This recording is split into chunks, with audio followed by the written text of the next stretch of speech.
People say God is holy and perfect in power and love. Have you ever pondered what that means? Have you ever wondered how God can be so perfect and without corruption? You see, many view God from the mindset of this world. They look at what is said about God and compare it with the example of men who rise to power and become corrupt. History is full of examples of men rising to power and doing anything necessary to keep that power.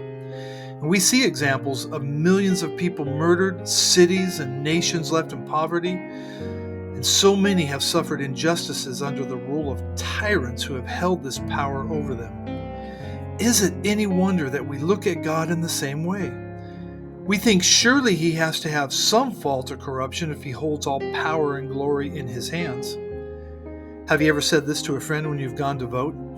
I don't even like the candidate, so you know what? I'm voting for the lesser of the two evils today. It's the story of our lives.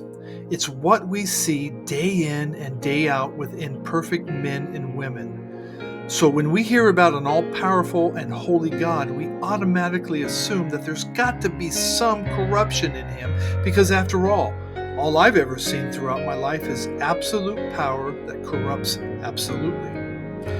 I want to give you an analogy that I pray and hope will cause you to understand a little better the power and perfection of God. Have you ever had someone do something for you that blew you away because there was nothing of selfishness or manipulation or greed or any negative underlying motive in it? I think one of our best examples is in children.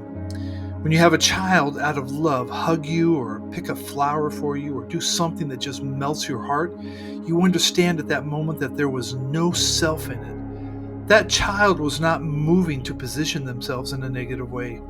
They were just reaching out in love with no thought of any return. Now take that act of love and exponentially multiply it to a level that it becomes so glorious and so powerful that our mere human bodies would be incinerated before it.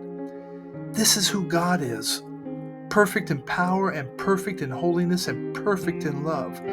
This is the place he dwells in, and from this place he sent his only begotten Son to die for us so that we could share in his glory and perfection. Heaven is a real place of perfect love and peace. Do you want to be with him in this place? If so, I encourage you today to receive this perfect gift he has given you.